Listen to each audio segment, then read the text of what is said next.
happy 2026. Happy 2026. Oh my gosh. I know, right? So we are here, Matricia Jackson and Cecelia Marlow. And we're kicking off 2026 by bringing you some incredible information around credit. And we know that credit is everything. We're going to talk about what credit should look like from a lender perspective. What is the underwriter looking for? How to improve your credit scores and what is viewed from a lender perspective as it relates to credit. So I'm happy to have Cecelia Marlow here. Thank you for having me. Absolutely. I appreciate it. I'm super excited about this year. Look, let's just be real. Yeah. The last 3 years in real estate have been tough. Totally. Okay? I'm talking about TUFF. Tough. I like that. Right? You know, a lot of people have been discouraged in the market. Mhm. A lot of people have wanted to buy, but as we know, interest rates have been high and inventory has been low, which is not made for a great situation for those first-time home buyers or move-up buyers. And so I'm grateful to be here with you so we can talk about some basics, some credit. I think people's mindsets are a little bit different. Anytime that we start a new year, a new week, a new quarter, Yes. even, right? There comes these moments where we begin to think about what do I want for myself, my family, and how we build legacy with real estate. And so I'm just excited to be here. So thanks. Absolutely. Cecelia Marlow, guys. I'm Matricia Jackson. I help people get into the market at the right price, on the market at the right price, at your desired timeline, the real wealth flex. Let's jump into it. So, Cecelia, when we talk about credit, most people have two barriers. It's generally credit and money. Credit and money. You know, since this is a new year, a lot of people don't realize the small adjustments that they can make to increase a credit score. Let's dial it back a little bit to say, if someone is looking to purchase a home, what is the minimum score they need to purchase a home? So I have actually had clients with no credit scores purchase a home. Really? And so you want to make sure that you're working with a dedicated team that has a couple decades of experience. Absolutely. Because every lender, just like every real estate professional, is not made equal. So let's start with a no score perspective, right? Let's just say that you're not traditionally someone that goes out and gets credit cards or auto loans and that you save your money and then you go purchase and that's how you roll. What we do is we build a non-traditional credit profile. That consists of three things. You can give me your rent receipts for a year. You can give me your ComEd bill for a year. You can give me your cell phone bill for a year. And as long as I can see that you have made payments on time for the last 12 months, you do not need a credit score in order to purchase. And so I actually helped a few people last year. Sometimes it's our seniors, right, who are a little bit more conservative when it comes to their finances. And they're like, hey, I don't use credit. And that's not a bad thing. So I would say that's one particular buyer. But then let's talk about if you have a score, what are we looking for? So 580 is going to be the minimum to get you in the door. That's the bare bones minimum. I actually was looking at a client today. She had a 577. That's okay. We only need 3 points. So the first thing that I asked her to do was to go and add her rent history. So I don't care if you are living at home with your mama and you paying $200 a month, or if you have a property management company, you should be reporting your rent and adding that history to your credit report. That is so important on different levels because number one, the housing payment, your mortgage is a housing payment. Yes. Right? Correct. Your rent is a housing payment. Absolutely. So when an underwriter looks at a profile that then shows that you have a housing payment history, it makes me feel warm and fuzzy inside.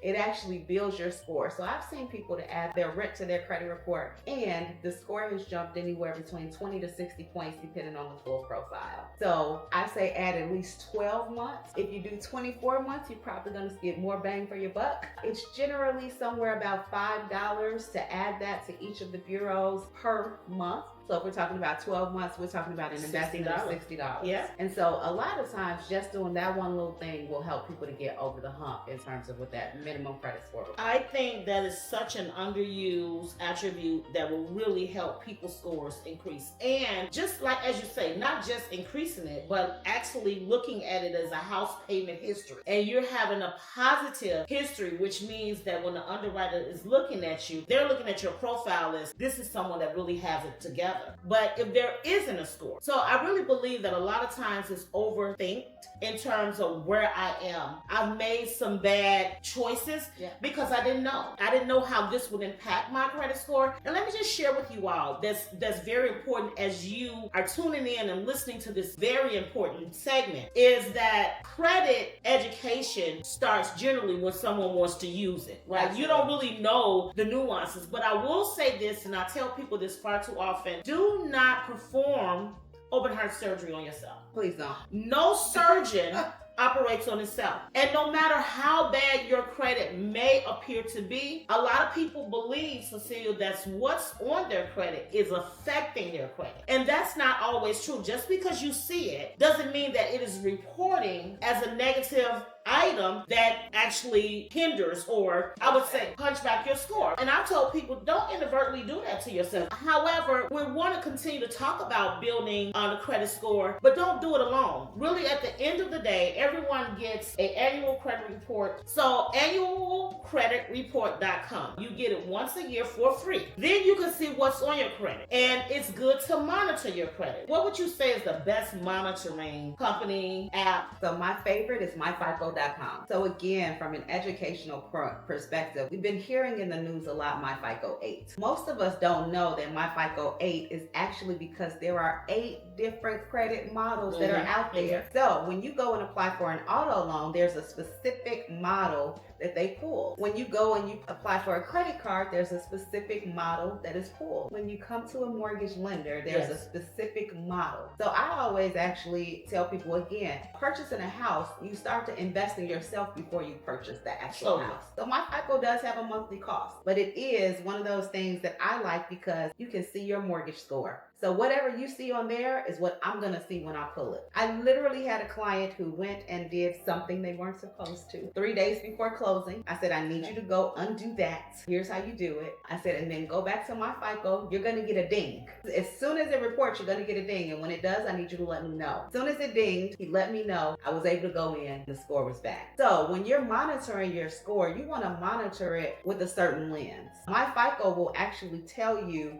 hey, your utilization is over 30%. That's actually decreasing your score. Or hey, a new account just came open. And so you want to see what's happening, what the activity is, because it's almost like a radar. For me, when I first started using MyFICO, it was like that little rubber band that you put on your wrist when you want to stop doing something. Yes. And so every single time you make a move that is counterintuitive to what you're trying to do, MyFICO is going to alert you. You can do one bureau or you can do all 3. Specifically because we're in the Midwest. Yes. TransUnion's headquarters are located here in the Midwest. Yes. So that is generally going to be the score that you want to monitor the most, specifically if you're in Illinois or Indiana, because that's going to be the closest one to the one that we're going to actually see if you only want to use the one bureau, not all 3. TransUnion is the one that you want because it's going to actually report more data than the others. To that point, Experian, Equifax, TransUnion. People ask me, why do I have different scores?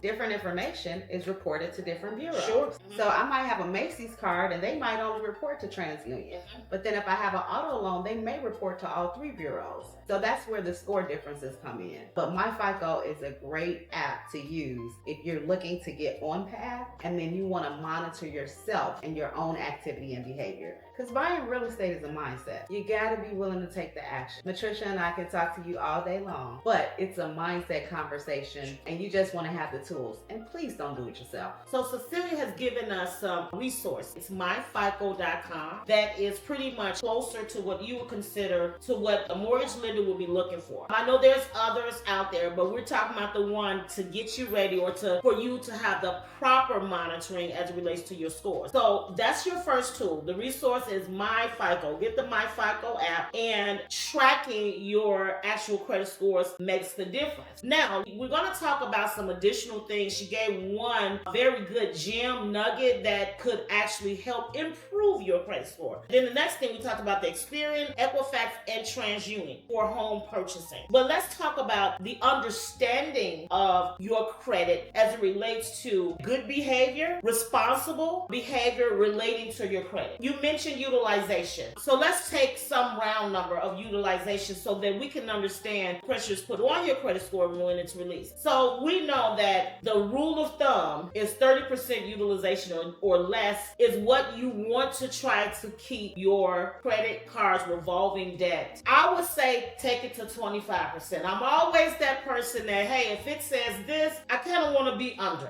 And then that way, the pressure of your credit scores is not close to the balance, because really the algorithm of your credit scores just really want to know how responsible you are to the actual debt. Now, we know we all need to use credit. We know we all have debt, some good debt and some bad debt. So from a lender perspective, talk about that utilization importance and what is that underwriting. So, when a person generally comes to me, the first thing that we look at is credit. There are three things, I don't care what mortgage lender, what bank you go to if you're looking to purchase a home. I call it the CIA, credit, income, asset. So credit is the first thing. I want to know, what's the likelihood that you're going to pay me my money back? Let's make this real simple. Matricia. Yeah. We went out to eat last week. We spent $100. I said I was going to pay you back. It's been 2 weeks. Yes. I haven't paid you back Want me my yet. money, Cecelia. Right? Yes. And so this is really how I want you to look at it, because I know all of us have been in situations with family or friends where we've lent money and we were expecting it back at a certain time. However, when they don't, what happens? We get upset. Totally. We are disappointed. You have actually lost trust inside of that relationship. 100%. They're looking at this like this is an investment. They have people that they are actually saying, hey, we're going to give you a return based on our ability to vet someone that they're going to pay us back. So now if I can go to my friend and say, hey, let me borrow,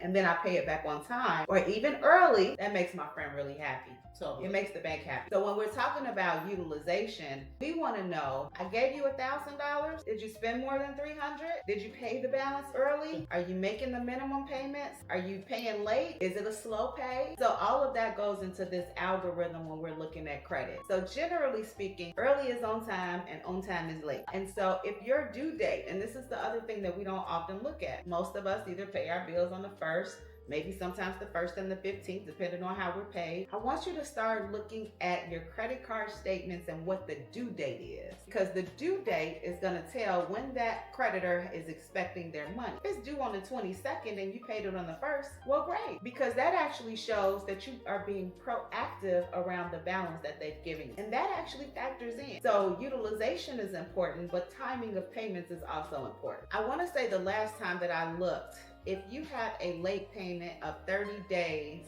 on your auto loan, your score can drop by up to 60 points. One missed payment.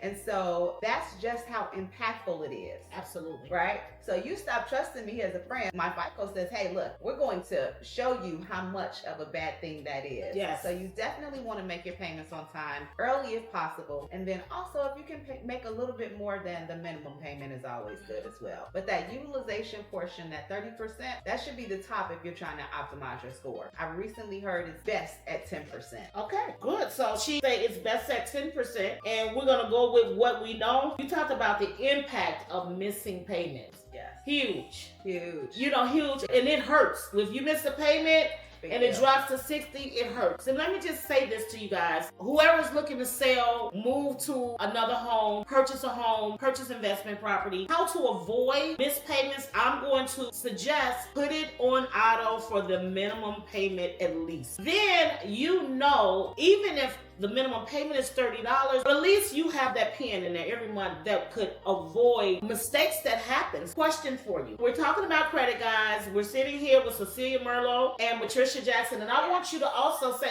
where are you from? What mortgage industry are you with? Lender are you with?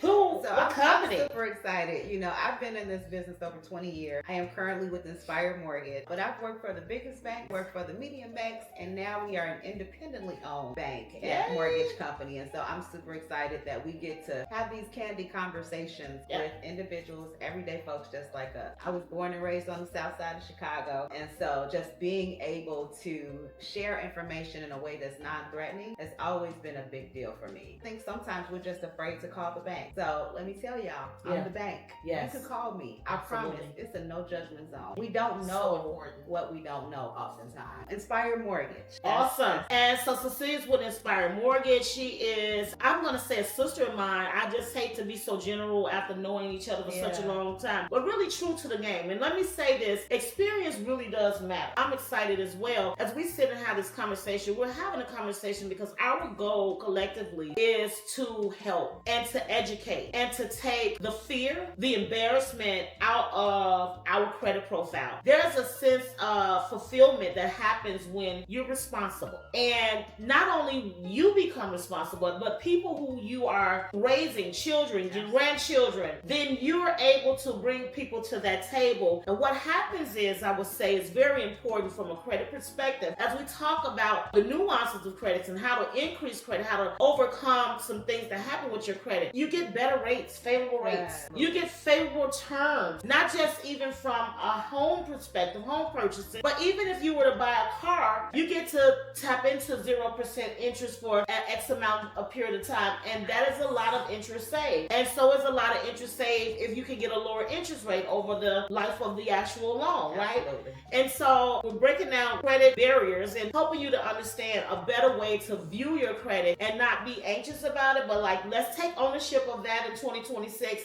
and let's be better with how we're handling our finances as it relates to credit. Now, Cecelia gave us the big gem about, and that's huge, putting your house payment, having it report to your credit for $15 a month. Each bureau is huge.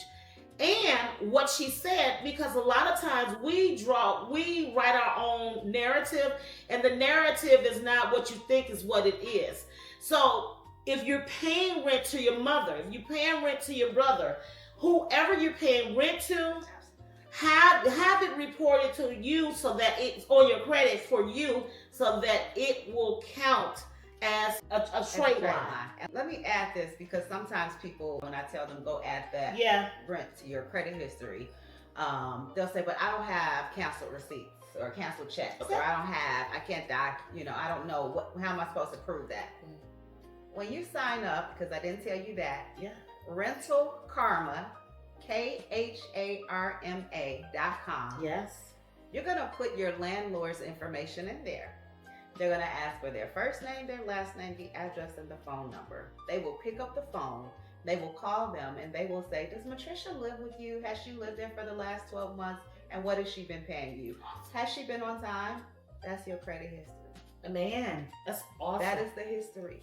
You don't have to verify. You don't have to send any cashier's checks. You don't have to go above and beyond. Wow. It is literally, this is an honor system, right? Yeah. And so they're going to call your landlord, they're going to verify, and then it's added to your credit report. Make sure you've been on time for the last 12 months. Right. Okay. That's Before important. Yes, absolutely. However, it's rentalkarma.com. That is huge information. So rentalkarma.com, listen, my girl is giving it to us. My FICO is where you want to monitor. Rentalkarma.com is where you want to go and make sure that you add in your landlord to create that 12-month history, 24-month history. That is a game changer. And if you can use anywhere from 40 to 60 or 20 more points, it is to your advantage to actually do that. So one of the things I want to dive into, so let's just take someone, I know the lender, say someone did have some late payments. Yeah. Just say someone did have late payments. Yeah. How could they rebound the late payments? What could you do? So credit is almost like a scale, right? So we want to look at it, and what we want to do, our goal is always to have more good activity than we have negative activity. I like the scale. Right?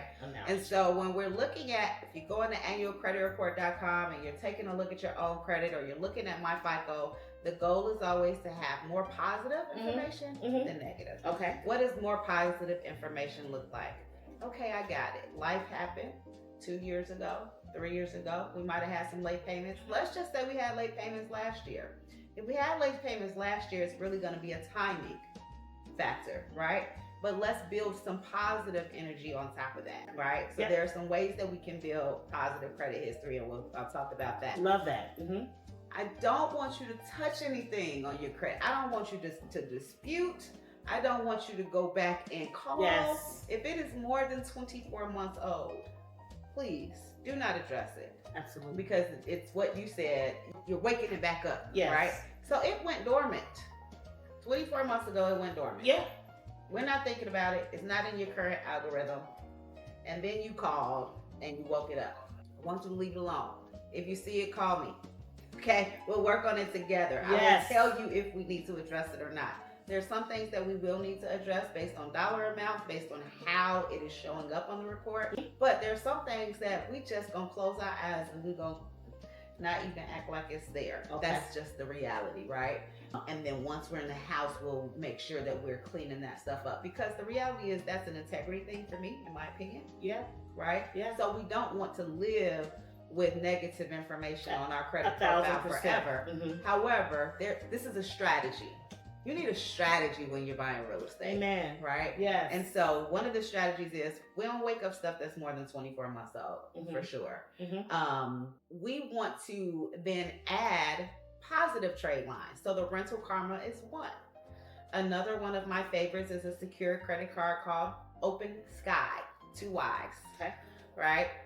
And basically you are now becoming your own bank with Open Sky, because you are putting in, let's say $300, okay, to open up this account. It's a secure credit card.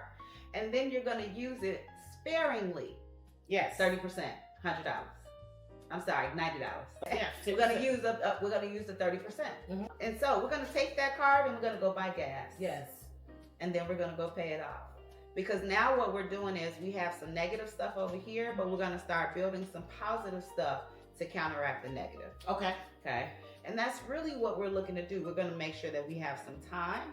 We're gonna keep paying on time the things that are open. We're gonna lower our utilization, and then we're gonna add some positive history. I love that. So and again, we dropping nuggets here, guys. Here's another gem. Open Sky, secure credit. I was gonna just ask you about that, diving into that. Here's the other thing, guys. This is a good time. Yes. At the beginning of the year, as you're getting ready to get your tax returns. Correct.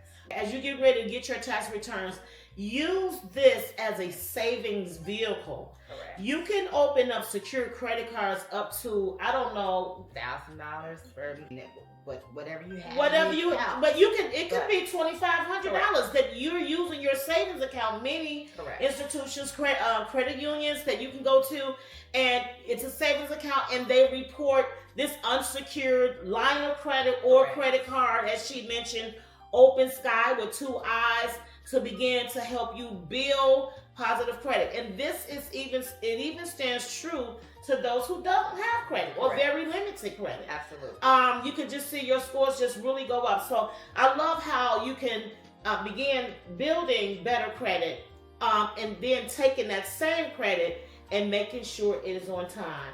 Absolutely. Also, what other nuggets do we have around? Because you're giving it to me, and I'm excited. I got one more for you right now. Ooh, I love this. Yay! So some of us have credit that's already existing. We have a credit card that's already open. We've been using it. Yeah. Right? Yeah. I want you to call and ask for an increase on the limit. Absolutely. We should probably be doing that every 6 months. Absolutely. Right? Mm-hmm. You want to, as long as you have established payment history and you're paying on time, when you call, ask for an increase. Yes. They're going to ask you, what is your income? How much of an increase do you want? They will generally be able to look at your credit and tell whether or not they're going to give you an increase. But for the most part, if you've been making your payment history on time, you are going to get an increase. Absolutely. What does that do? Yeah. That helps me to keep my money in my pocket, okay? Yeah. And lower my utilization. That's correct. Because now I have more of a limit, and so that balance that I had is now a lot smaller in comparison to what they've given me. 1,000%. That's a real credit hack, guys. Like a real credit hack. If you've been paying, say it's Macy's, you had them for a great period of time, you've been on time, you have great credit history with them, ask them, give them a call. And here's the thing, let me just say this to you too. If you're in the housing market and you're looking to purchase, or you're looking to sell and you're going to purchase something else, try to make sure that you talk to your creditor and say, hey, I don't want my credit pulled. Correct. Okay? They don't have to pull your credit to give you an increase in your credit. Correct. Just remember that. And so we want to make sure that this conversation that we're having with you, that it is very impactful in helping you actually raise your credit scores or maintain a better credit profile, increase your chances of getting the best and the favorable rates as it relates to real estate. See, Cecelia and Matricia, we are both here in the Chicago metro area, and we have a problem. And it's a great problem. It's Yeah. a good problem that we have low inventory here in Chicago. Correct. Which makes our actual metro area a very affordable area. I mean, there's a lot of area of opportunity here, and values are continuing to increase. So that's what that means. That means we have a healthy real estate market here in the Chicago metro area, and you can get in on it and begin to build the wealth by actually owning your home. If you own a home, your equity, you begin to build equity. So that's why credit is so important, and that's why we came to you today to talk to you about some things that you could do. And I love the first thing Cecelia said was the strategy. We are all about strategy. We're old school. We've been in the industry for a long time. Nothing happens without a plan. Nothing happens without strategy. People always ask me questions. Is it a good time to buy? What do I need to do in order to enter into home ownership? What can I do better? Or my credit, I don't know where it is. There is a lot of unanswered questions that is in people's mind. Don't let it stay there, because you have professionals, and it costs you absolutely nothing to have a strategy call with either or both of us, because you are ready to make a difference in your life. And let me say this, because the reality is, because we've both been in real estate and in this industry for so long, we see both sides of the coin. So we see individuals who are out there renting, and then we see those that are owning. And what I have seen recently in the rental market, just because I have individuals that call from time to time and they say, hey, do you know somebody? The rental market has increased too. Totally. The qualifications to rent. Yes. If you are about to sign a lease, or you're thinking about moving into the next apartment or the next house, I need you all to pick up the phone and give us a call. Absolutely. Because most of the time what I'm seeing out here is that you need a 640 credit Absolutely. score. You need if not a first month security deposit, which is a down payment. Totally. Right? There are stipulations in being able to rent. Yes, it is. In desirable areas as well. And so if you're like, you know what, I'm going to just rent for another year, I promise. Yeah. It does not hurt to pick up the phone and call. 1,000%. Because you are probably more than likely in position to purchase your next home. And to your point, she's so right. Sometimes they want your income to be 3 to 5 times in order for you to actually rent for them. So this is great information, guys, to help. I want you guys to make sure that you follow, subscribe, and that you stay connected to us. We're going to be bringing information down the pipe as we continue to talk about credit and how you can be in a better position to get favorable interest rates for homeownership. It's just super important. In 2026, we're kicking it off in the right direction. It's like getting that house clean right before New Year's.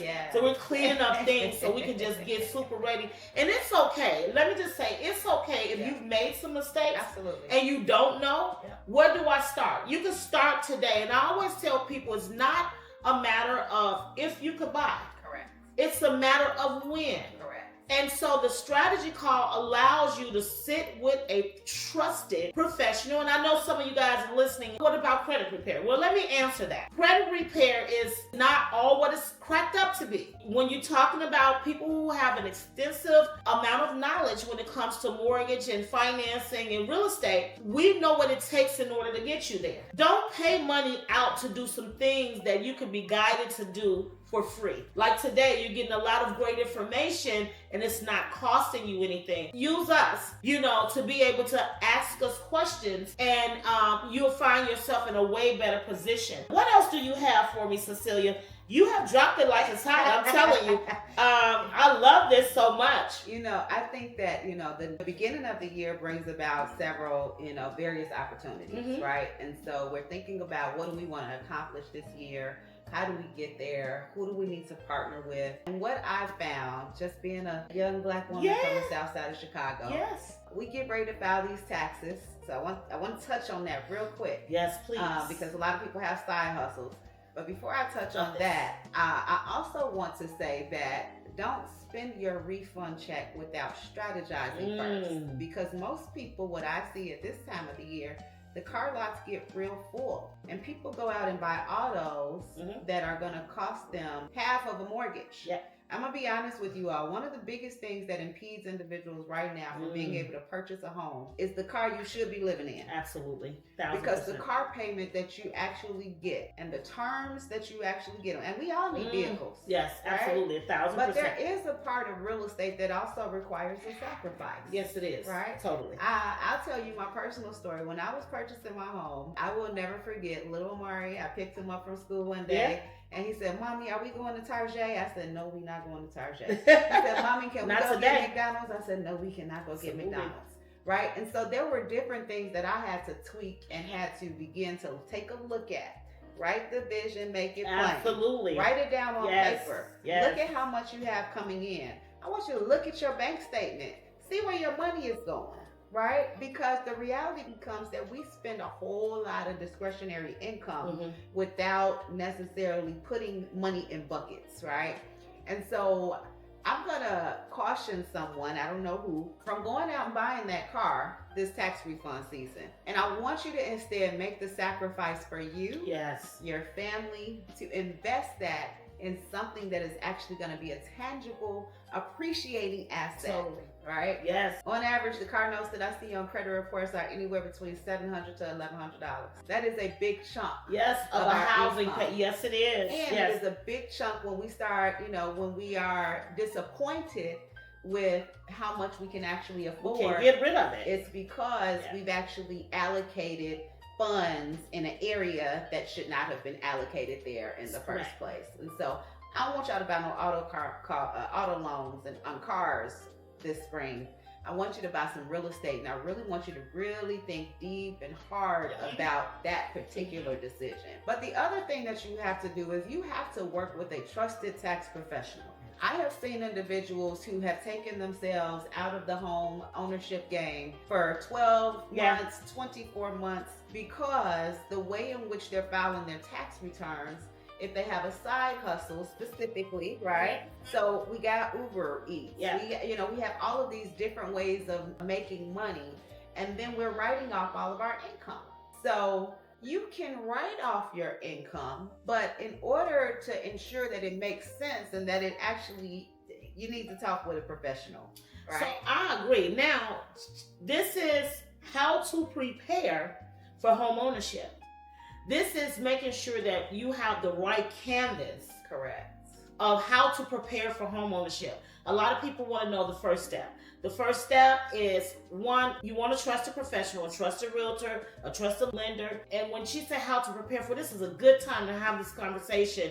And I just want to come in and just say, what we do is I help people get in the market at the right price, on the market at the right price, at your desired time, the real wealth flex. Now we're in here talking about how to prepare. And what I love, Cecelia, is when you brought us right into this conversation is an underwriter is in your business. Absolutely. They want to know how responsible you are with your affairs. One of the most encouraging things I think I could recommend today is, and I'm going to go ahead and say it, it's a new year, open up you a savings account where it's not a lot of activity going on. Yes. You can have your direct deposit go into that account and have that account clean. Yes. Because now the lender, if you have that account where you got all of these HSNAs that you're paying, Afterpay from Christmas. Yes. All of that, they're looking at like your credit, your bank statement is doing this, is very busy. Here's a good time to, when you have your income tax come into if you have a refund that's coming, if you have it come into this clean account, now that shows a down payment amount. Not necessarily you need to use it, but they do want you to actually be able to show it. Okay, that is so important. And that account that you need in preparation of getting the house to have it clean. And if you have an account and it's clean and I'm just telling you, here is a good way to begin to look really good on paper without having a lot of explanations that's needed. Because when we see an account, let's say that you already have a savings account, because I know some of y'all already said that out there. Right. I already got a savings account, but you're transferring money from your checking to your savings, from your savings to your checking, from your checking to your savings, from your savings to your checking. And I get it. This is what we do. It is. Right? But if you have a account that you say, this is my house account, and you have money going in, but it's only flowing one way, I don't care if you made the transfer and put it over there. Just don't transfer nothing back over here. Right. Because the minute that you start mixing and moving and back and forth, now I need to see all of the accounts that you'd have moved. Well, Cecelia, I got 5 accounts. That's too many anyway. But if you're moving money from all of these different accounts, then I need to see the paper trail. And now that opens you up to more questions. And so sometimes the home buying process can be frustrating because, why did the lender keep asking me for these documents? We've heard it. Yeah, right? The lender keeps asking for these documents. I need more documents and more documents and more documents. Well, if each document that you gives me asks me another question or creates another scenario of questions, then guess what? Yeah.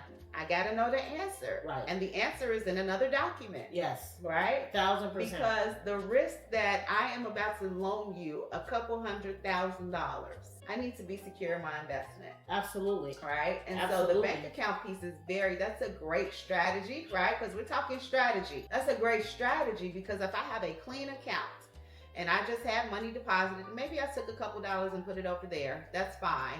But if I only see the deposits that are coming out and I'm not seeing a lot of transfers back and forth, then you're going to give me less paperwork. And Absolutely. It's going to make your financial wherewithal look much more stable. I like that. And one of the things that Cecelia talked about, she mentioned the importance of having the right tax preparer and preparing your taxes. There's a few things that lenders look for when they're making the CIA. That's what she talked about. Credit, income, and assets. That's right. So now we're talking about income. Yeah. The income is very important. And here's the thing, guys. Listen, in Chicago, the Chicago metro area, I'm talking about it because this is where I'm from. This is where I live. Yeah. I'm a licensed realtor here. I'm also licensed in Florida. But this is what I know. Yeah. Side hustles is what we do. That's what we do. Whether it was a snow cone stand or you were selling candy or you were selling cookies. But now you mentioned Uber, Lyft, Instacart, all of those things. We are barbers, we are stylists. 100%. So not even just the side hustles. When we have entrepreneurs that we're talking about, correct, right? Correct. We have full-blown businesses. Totally. The reality becomes you want to know how to structure that on paper. 1,000%. And so that, the write-offs becomes a very important piece of that. I need you to show me that you made $80,000 without saying that you had $60,000 in expenses. Totally. Then that means you made $20,000 for and the whole year. Absolutely. And if you need assistance with that, please just, reach out.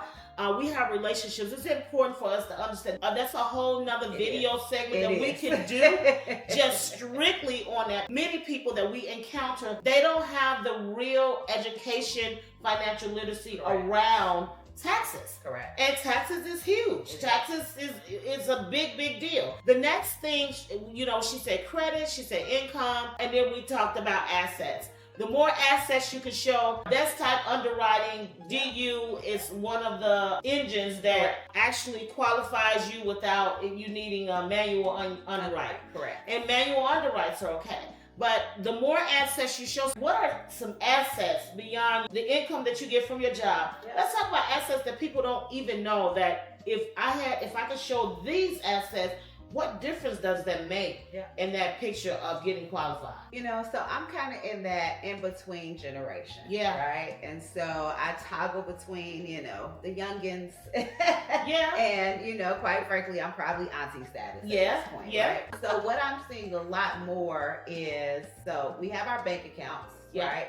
We have retirement accounts, right? So your retirement account is an asset that can be used to show financial stability, because really that's what we're trying to build. The underwriter never meets you. Right. So we're trying to build this thing out on paper such that they can kind of get a feel for who you are as an individual. So we have retirement accounts. We also have stocks and bonds. I don't know. I use Robinhood for my trading, right? So if you have a Robinhood account and you're continuously, you have a good solid amount of income in there or assets in there, you can use Robinhood. So any of your trading accounts you can use. But you can also use portions of your life insurance policy. The cash value on your life insurance policy can be considered an asset. And I don't know, maybe some of y'all have, good friends, family members. I'm gonna say family members, not friends. But maybe you got a mom or a dad, a sister or a brother that wants to give you a gift. Sure. You can also have a gift that can be used as an asset. And so there are many different ways that we can collectively work together to put the funds together that are needed to show a strong asset when we're talking. Yeah, so that's what they want to know. Hey, is this a volatile type of client? Should we be concerned if, now we have analytics, predictability modules that show, but the 401k, if you have a 401k, being able to tap into that to show that it loves assets. So don't be afraid. In 2026, you're hearing it from Matricia Jackson, you're hearing it from Cecelia. Yeah. We're just here to help you understand the simplicity of bite-sized, digestible information that is going to make a difference for you. We thank you so much for tuning in today as we talked about credit, which is the foundation of home ownership. And we believe that you're able to obtain your home today, and not just a home, right? So I just want to kind of clear that up. Your 2 units, your 3 units, your 4 units.